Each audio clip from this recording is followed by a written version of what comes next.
हानिया अब कोमल की बातों को सोचती है कि जो कुछ कोमल ने कहा है अगर वो उस पर अमल करती है तो क्या हानिया की ज़िंदगी आगे इस घर में चल सकेगी। इसीलिए वो अब ये सोचती है कि अगर वो फ़ाइक से तलाक ले लेती है तो क्या फ़ाइक अब इस बात की इजाज़त देगा कि वो उसके बच्चों के साथ उस घर में रह सके। ऐसा हरगिज़ नहीं फ़ाइक चाहेगा, क्योंकि अगर वो तलाक ले लेगी तो हानिया को हर सूरत शाफिया और अयान से दूर जाना पड़ेगा, जो कि वो उन दो बच्चों से दूर जाना नहीं चाहती। और दूसरी कोमल की जो ऑप्शन है उस पर वो गौर करती है कि अगर वो फ़ाइक को हमेशा के लिए अपना गुनाह बना ले और वो उसके सामने बोले तक ना, तो ये कैसे मुमकिन है। वो हानिया बहुत सोचती है और कहती है कि फ़ाइक जैसा अकड़ू इंसान कभी भी इस बात पर नहीं मानेगा कि वो कभी हानिया का गुलाम बनकर रहे और उसकी हर बात को माने।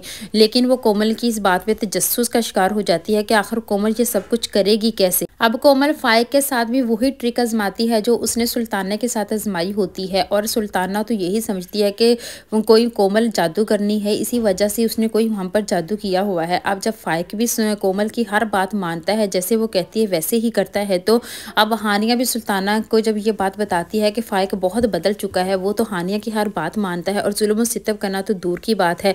तो अब तो सुल्ताना कोमल से और डरना शुरू कर देती है और कहती है कि मुझे तो पहले ही लगता था कि ये कोई जादूगर है, इसके पास कोई जादू है। अब देखा इसने फ़ाइक पर भी वही जादू चलाया हुआ है, तुम इसके साय से दूर ही रहना। अब सुल्ताना कोमल से इतना डरती है कि अगर कोमल आवाज़ भी देती है तो भागकर उसकी आवाज़ सुनकर उसके पास चलती है और ऐसे गुलाम बन जाती है जैसे उसकी हुक्म की ताबिया खड़ी हुई है। दूसरी तरफ फरहान, जो कि अपनी ज़िंदगी से मुकम्मल तौर पर मायूस हो चुका है, वासिक को उसे समझाने की बहुत कोशिश करता है, लेकिन फरहान को वासिक की बातें भी समझ नहीं आती।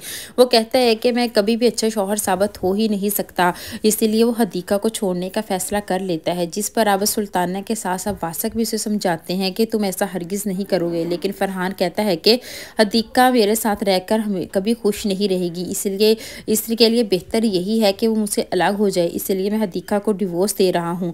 जब ये बात कोमल को पता चलती है तो वो फरहान से दोबारा बात करती है, उसे कहती है कि आप ऐसा हरगिज़ नहीं चाहेंगे, क्योंकि आप अपने आप को नाकाम शख्स क्यों समझ रहे हैं। आप तो इस घर का एक बहुत समझदार फ़र्द हैं, आपने आज तक इस घर को कैसे जोड़ के रखा हुआ है। लेकिन फरहान पर कोमल की बातों का कोई असर नहीं होता।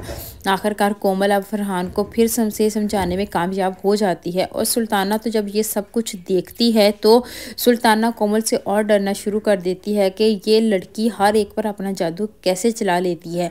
इधर फरहान अब कोमल की बातें समझकर हदीका से मिलने चला जाता है और हदीका को घर वापस लाने की ठान लेता है। हदीका अब इस शर्त पर फरहान के साथ वापस आती है कि वो कभी भी फरहान की ज़्यादती या उसकी माँ की ज़्यादती को बर्दाश्त नहीं करेगी। उधर कोमल बेआबत सुल्ताना को वाज़े अल्फाज में समझा देती है कि अगर हदीका के साथ इस पर कोई ज़्यादती हुई तो मैं किसी सूरत तुमको माफ़ नहीं करूँगी।